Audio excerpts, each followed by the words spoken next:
thank you for joining us this evening. And the museum, as you know, is still closed. We have a light at the end of the tunnel. Hopefully, we should be able to reopen on the 19th of May. We do hope this is going to happen, and soon we will put the tickets back on sale on the platform through our website and our tickets.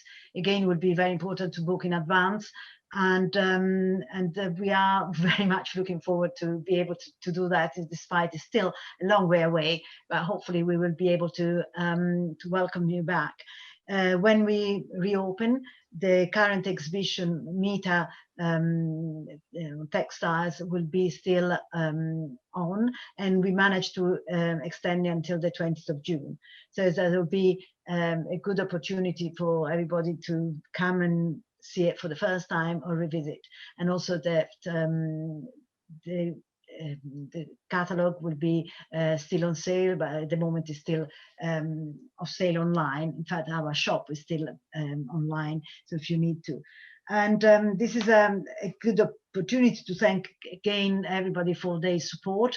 This evening we still have probably lots of members and maybe also non-members, but it's been very important for us to have the support and enthusiasm and the relationship with the people, even if we don't have the museum open. So it's if you don't get our newsletters, or if you're not a member, please join on our website for them to keep updated on what we do.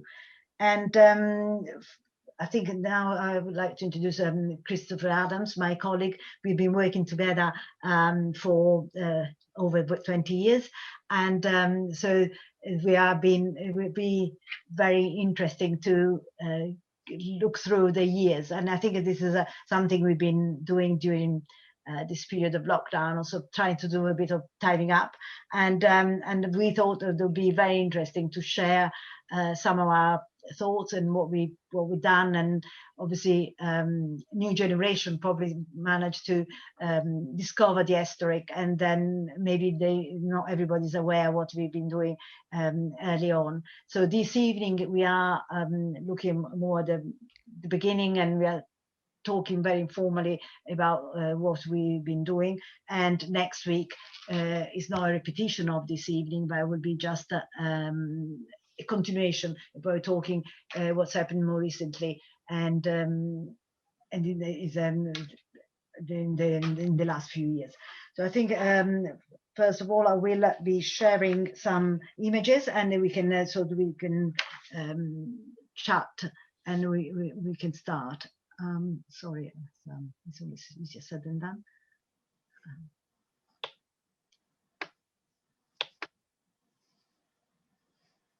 Right.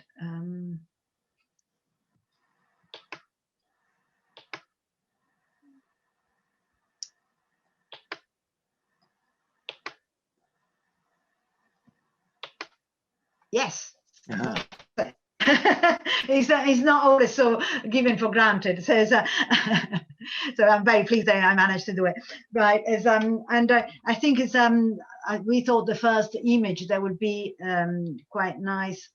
Actually, I can't click. It's not.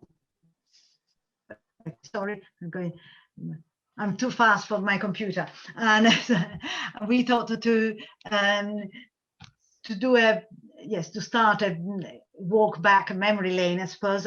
And when the museum first reopened, this is the front of the building in 1998 when the museum was first opened and arrived and landed in Canterbury Square.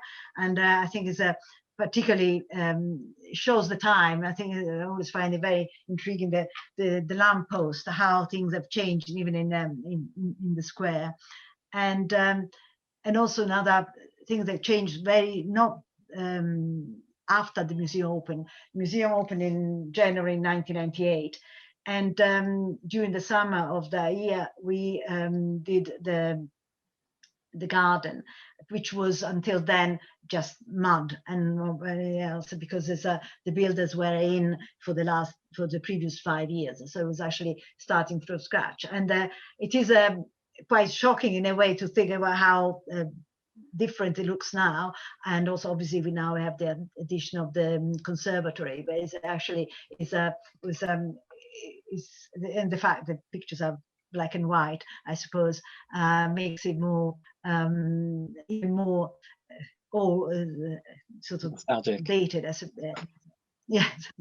But I thought it was quite nice, because probably lots of people watching this evening, they may have not seen the garden ever looking like that. It's grown a lot, and also that I other thought it was to put a picture of the gate. The gate was actually instated in 2001, and it was inspired by Giacomo Balla, and there was a sort of the finishing touch, in a sense, to the garden then. And it actually was instated when I became director. My first official role as a director was the inauguration of the new gate. And it's do you, yes, Chris, do you remember? It was a wet November day. Absolutely, but also it's quite, I was going to say, it's quite nice that the we've got the gates like inspired by Balla, because obviously the furniture in the building is as well. The benches that everybody likes so much, as do I. They're sort of inspired by Balla's furniture as well, so it kind of carries through. Oh, well, there you go. Exactly. Seamless. And I didn't know you were going to say that. Yeah. And there they are. And yeah, absolutely. The beautifully varnished floors as well. Yeah. So yeah, it's nice to sort of have that continuity of things going through the museum, and we had that glass panel at one point as well, didn't we, with the Balla inspired design on it. Yeah, I mean, I was just sort of going to make a sort of a general point about the exhibitions as well, really. I don't know whether, what's your next slide? Is that? Well, this is a first installation. It's the Futurist Collection, isn't it? Yeah. When was the first installation, in which we had the drawings and our drawings and the sort of works on paper in Gallery 1, with some statements about the futurist graphic, which you can probably see in some of this, very vague. But there were sort of words from the Futurist Manifesto and some other elements. So there was and in Gallery 2, there was the picture, we had it before. In Gallery 2, we had the masterpieces. And there was when the museum started. It was our first presentation of the museum. And but obviously then the exhibition sort of developed after that. I think the first exhibition opened in September 1998. It says with the Balla and Futurist Italy. And this is the second one. Isn't this Sanctum Tum, or? No, this is still the first. The original Sanctum Tum was an exhibition. It was the following year. And Futurist. Yes, which is I think is actually you started talking about exhibition after Balla and Futurist Italy, which was an exhibition. It was an exchange with Rome. The Estorick Collection was on display in Rome before the museum opened. And as an exchange, after we opened, they sent us a selection of works. And because also, to start with, the museum wasn't, we weren't not so clear that we were going to have an exhibition program the way we actually happened to be, because we soon realized after a few exhibitions that a few months that the museum needed a much more continuous program exhibition, because people would want to come to see those and then discover the museum alongside. And at Sanctum Tum, the exhibition on Futurist graphic, in fact, was more a display. We didn't have a catalog for it. It was just a selection of graphic, which actually, thinking later, was a shame, because it was great material we had, and they hardly have any records. We do have lots of photographs. Maybe we should do another talk on that exhibition. But yeah, I was going to say the permanent collection has, since the start, really consistently been sort of the springboard really for the exhibition, the temporary exhibition program, hasn't it? It's it's sort of it's been a starting point to allow us to sort of investigate other aspects of Italian art and culture that aren't represented in the collection itself, or to explore sort of other trends and topics that are related to it, such as Vorticism or Russian Futurism. So it's given us sort of quite a distinctive remit really, but also allowed a certain amount of movement and elasticity, hasn't it, really? Also, I think is that one thing is that, and I always try to focus on this. If actually, when we started in 1998, we talked about the Italian art, or 20th century Italian art, wasn't known at all in this country. And as and I still remember talking about Futurism, people asking, tell me more about it. We don't know anything. But obviously through the years, and things have changed in London a lot, about 20th century Italian art, from the auctions in the auction houses dedicated to 20th century Italian art, to lots of other galleries working it. So it's been, from there we had the core of the collection, but also we managed to sort of to go and explore other things slightly more tangentially. But the collection is the link. It makes it from what we have is always very, very important. Sometimes it's more chronological, as in what happens before the Futurists or after with art opera, but also what is around it. What's also, for me, it's always been very interesting to see what the Eric and Salome Estorick didn't collect and what was happening, because they went to Italy lots of times. They went, they were be able to see what was going on, what else they could have collected, but they chose not to. So there's to show in comparison, especially our collection is all figurative, but also to show in comparison what could have been if they wanted to, but they actually was a choice.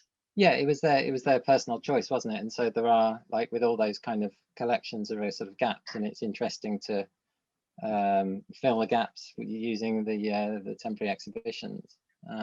Yeah, it's a really interesting way of contextualizing things, really, I suppose. And also, I think the other thing that we always tried, consciously or not, also to display lots of different materials. So it's yes, paintings was the easiest thing. There's the rest of the Futurists, the other or the non-Futurists or the non-abstract or abstract, and because we have a figurative collection, but also then to explore what other works of art or whatever, what other crafts and things was available, was contemporary to that, and it's part of the Italian culture as well. And the Missoni show, which I think you showed a bit of, and then you went back. Yeah, I mean that's a perfect example, isn't it, really? And mixing it all up, in a sense, that was the perfect. It was everything, encompassing everything, as the heritage, the real Futurist. Yes, sorry, I interrupted you. No, absolutely. And I think it's also like what you were saying about it's not just paintings and so on. I mean, and also in terms of the display, it was quite an innovative show, in the sense that the Missonis really took over the whole building, didn't they? And it was a complete kind of total work of art, the whole yes, absolutely. But also I think it was very exciting, completely exhausting. I think it was quite a hard work, and but also it was fantastic. The fact that the building completely was transformed. I think here we got and also it was very much the idea of collaboration. Yes, we lend you the Futurist works of art, the one that match your collection. They had some Campilli, which was parallel to ours, and is a sort of, there were lots of points of contact with our collection, but also there was the fact they wanted to Missonize the museum, and actually the building lent itself very well. And as here we got obviously the lights, and it was very beautiful when sometimes the sun shone through the through the glass roof, and Yeah. they had all these amazing multicolor shades, and also people all over these mannequins. They were everywhere. I'll show you some of the photographs. Yeah. But also the fact the title was dying to be different, and we definitely did with the building. And but it was also Workshop Missoni, wasn't it, as well, which was that was the kind of the other part of the title, which it did really feel like it that I think it was like one of the galleries was, you had like the loop of a loom working away, and there were threads through the air. So as much as possible, you know, like being in the sort of the workshop or the Missoni factory. So yeah, that was really very much the part of actually Missoni. Yes, it was a factory, but also they were still very more artisanal kind of thing. It's a craft. I mean, it's a mass production, but it's actually still done all in Italy. So it's all that part of a tradition with more the beginning of the 20th century heritage as well. And also it's the fact that part of it was very much about day production, but also in Gallery 2, which was all the works that inspired them. So it was very much the connection between what the art inspired them and what the past, the movement afterwards. And it is nice to have the you can see there the Futurist Suit by Giacomo Balla again, which obviously, you know, you can see the link with the Missoni zigzags. I was sorry, I was looking at another side also. There was a beautiful Severini as well. So it's actually it was something different. We were talking about fashion, but also very much part of the Italian culture as well as but also it was the link with our collection was incredibly close. And also we had this is Gallery 4, so it was taken over. In every galleries we had something. And you were saying, I mean, it was sort of hard work and everything, but the thing that I'll sort of take away from that show really is how the Missonis were really down to earth, kind of fun people to work with, which I don't know, it might not necessarily be the case with you know, high profile people working in the, you know, the fashion industry, but they were, you know, just incredibly down to earth and nice to no, we had a great time. And clearly the way they worked was very different from the museum. They worked with fashion shows, so everything was done very much working continuously through the night. I remember finishing installing and working at midnight and saying, for dinner. I said, no, it's just like and because they worked for them was normally they have working throughout the nights because they were a tight schedule. Museums, we work different ways. That was one of the things. But it was I think the museum did look completely different, which was what we aimed for, and as also to show how versatile and the garden. So had that massive vase in the garden, wasn't there? Exactly. I think something when Chris was saying about how amenable as well to work together and collaborate, that was very much something they did. This is actually on the right is Luca himself trying to move this ridiculously big things that stood in the garden, which were very beautiful. So, to give a sense of scale there. Yes, and well, another show, and also because we are already going on quite fast, is another show, and I think it's Chris had even more input than me in this one. I mean, again, I think this is shows the sort of the elasticity of the remit for the exhibitions, because you know, this show really took one aspect of the permanent collection and you know, really ran with it. You know, no pun intended. But you know, the theme was movement, and obviously that's one of the key preoccupations of the Italian Futurist artists. So that was the link, but then it branched out into, you know, a completely a much wider subject than that. We worked on it with the late and much missed Jonathan Miller, which was quite an incredible experience. Really, I mean, I worked with him quite closely on that for quite a while, and we'd often go for coffees and so on, and people would be constantly coming up to him and shaking his hand and saying, you know, how great it was to meet him, and I'd never sort of experienced anything like that before, so that was quite an eye-opener. And I think he come to the museum initially wanting to do an exhibition about camouflage.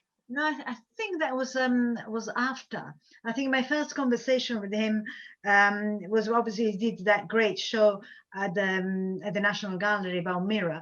Probably Chris must have been, you were probably too young to remember. And it's so we started from there. But he was very interested in talking. I think I don't know the camouflage. I think it was after. But that would have been very interesting. But also he did something with the Imperial War Museum as well. That was another preoccupation of the futurists, or at least the British futurists. But he was a very interesting, also working in a completely different way from not researching. We obviously normally when we do exhibitions, we look at what is possible to collect, to borrow, and we talk to collectors, and it's always between a balance of what is possible and what we would really like. But obviously, for On the Move, I think the selection was much more wide than we would normally. So they actually had to get more different skills to find different collection. We obviously, if we talk about Italian 20th century, it would be quite easy for us to get. We know not everybody, but we know where the museums are, where the collectors are. We can find works of art when there's and which we did for other shows. But for this one, was so many. Wasn't only Italian, wasn't only the works we wanted to show. What we were trying to show was very wide. So it was I mean, it was kind of approach. It was a different show to what we've done. I think from, you know, in the sense that it was very much a sort of show of ideas, and the sort of the exhibits were there to kind of as almost a sort of props for Jonathan Miller to sort of hang his ideas on. So, and also even more difficult because of how you display an idea. I think that was some that we had lots of conversation about, because it's also, even if you have some of the works we manage, or photography or things, but you still have to explain, and there's the balance between, it's not a lecture and it's not a book, it's an exhibition, so it has to be visually explain the idea, which is not as easy as as being in writing in a book. But some of the things, it wasn't necessary to have, you know, the actual object, because it was the idea that was key. So I think I remember one thing, he wanted some sort of Native American painting on an animal skin, you know, of deer running across a plain. And I mean, also a problem for borrowing that. and difficult to justify when it was really, as I say, the idea that was the important thing, not the actual object itself. So I mean, I think you worked more on this certainly than I did, because I think it was quite early on, but the Pasta was another kind of show like that, wasn't it? That was probably the first. Yes. More about ideas and. Yes, and as and that was probably even more different, but absolutely it did catch a lot of imagination. We had so many people talking about it, and obviously from my point of view, my most interesting part was about packaging, about design, and also, but also, yes, was the idea of, and obviously for Italian, there's always the problem is that you're associated with pasta. So I think it was good that I actually could put the fact is that we are not, there is a lot of difference between regions and things but it was quite, yes, it was very interesting to do, not easy, and probably in a way On the Move was more closer to what the Estorick is than pasta, but it was was a yes, it's quite, it's a jumping point from the collection or from what we do. It's always been very useful in a sense. And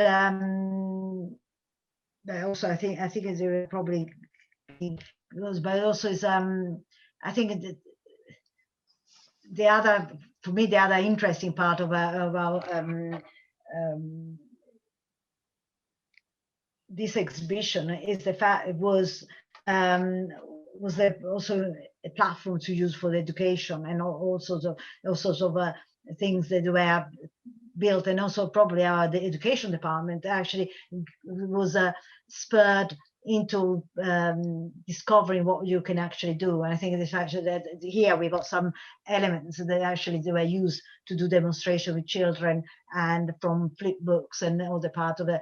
And it's the movement, the exploring the movement, it was actually became a total experience. Even if I hate that word, but it was actually the museum that was actually not looking at pictures, ideas, but also experimenting and looking how things that were built or constructed, especially dioramas and things like that. Yeah, no, I mean that's I learned lots of it, lots of physics and.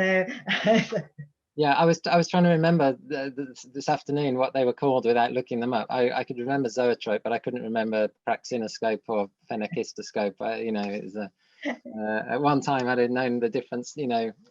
Yeah, no problem. There's no, absolutely, and it's that's I remember.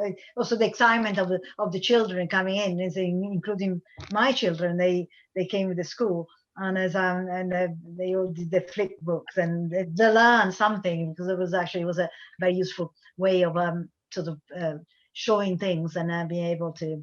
And also, it's which doesn't mean it's any better than the painting exhibition. Is just the fact is that we are lucky enough that we can do different things and show different things, and it's not reinventing ourselves, but sort of like growing in various directions and giving the opportunity. And also something that I probably always say, and we say, the fact is some people come to us because we do an exhibition of photography or by something very specific, or fashion, for example, and then but then they discover the rest of the collection, or maybe fall in love with another picture or with the building. Yeah. They then come back. Yeah. Which probably brings us to the building. And which is definitely was the end of an era. Yeah. When but also for me personally, obviously I've been director since 2001, and I was here even before then. But it was the program of the museum probably very much reflected what I felt and what I wanted to be. And Chris was along with me for the ride, and we always done things. But obviously the building didn't reflect my way of looking. Obviously the building you couldn't change very much. It's a grade 2 listed, but it's sort of, I really wanted to have the building that actually reflected what we were, more updated, but also my aesthetics, I suppose. So yes, we plunged into the quite hard work for the 6 months, and so I think these two pictures are actually quite interesting, how it was during the works, and the way it is now. And the idea is that maybe next week we can continue this conversation. Yeah, it's difficult to sort of remember really how dark it was in that lobby area, and how much brighter it is now. It's so much more opened up, and there's so much more light in there. And also the galleries, I think the pictures, they benefit very much. But also I realize now we probably sort of ran out of time, but it's also the images and the pictures are now the galleries themselves are so much more welcoming as well. They make our pictures look so better. Yeah, yeah. Are we leaving it there for now, or there aren't really any questions? Yes, I haven't looked any. If anybody has any last minute sort of questions that they're burning to ask, now is the time. Otherwise we can we'll resume. Oh, there is something. Oh, there's yeah, that was regarding the comment. Yes. Also, obviously, the temptation when we went through this, what we're gonna chat of which images, as obviously the temptation is that we want to talk about all our exhibitions, because I think there was a reason. Don't you think it's a reason we've done every single one of them, and it's that would take far too long. But next week we sort of going to look at the more recent ones, but I think there is now, so we can continue, but also we probably would be happy to take questions. And yeah, there's one, the percentage of the permanent collection, that's an easy one to answer. The it's roughly about 60%, isn't it, is on display at any one time, and the works are rotated on a regular basis in the permanent collection, particularly the drawings for conservation reasons, more regularly than other works. And Gallery 3 is where the sort of the key masterpieces, if you like, are. They're generally always on display unless they're on loan. Also, there's another question: what is our most challenging exhibition? Depends. An exhibition, they always, as I always say, something is going to go wrong at some point, and I think our skills is to solve the problems. And but most challenging depends. Some exhibitions are very challenging because of the number of works and the lenders. The other exhibitions are difficult because there are sort of practical difficulties, like things that don't fit, or you don't. So at every stage there are, but also sometimes the most difficult ones are probably the most rewarding. I mean, Missoni was tricky, as in because it was the sheer amount of work. We repainted everything. We had builders. We at one point we had 16 people working inside the building, so it was actually demanding, because to project manage it was actually very hard. And there were things coming, but on the other hand, on the transport that came all together, and actually that was easy. So sometimes the catalog is a tricky part. Sometimes, which one would it be for you? I don't know. I'd really have to give it some thought. Well, sometimes things go wrong. I mean, we had in exhibition, we had things. There was a strike in France. The works wouldn't arrive, and that was they arrived at the last possible moment. Another time we had a problem with the export license or permissions, also that kind of bureaucracy part. But also you get things we had, yes, from one we had something that was sent and was broken, and we had obviously that kind of thing. But I think that kind of problems for me, they're not too difficult to solve. Sometimes the one earlier on, when you're actually trying to pull together, you can't find the loans, or that's kind of, yeah, for me, it's more stressful. There's always a point in the exhibition process where there's some kind of problems come up, but I don't know. I'd have to really give it some thought about which is the most challenging. It's a homework for next week. There's another question about how the pandemic affected us. Obviously affected us. I don't think there is any doubt about it. Is obviously the museum doesn't exist if it's not visited by the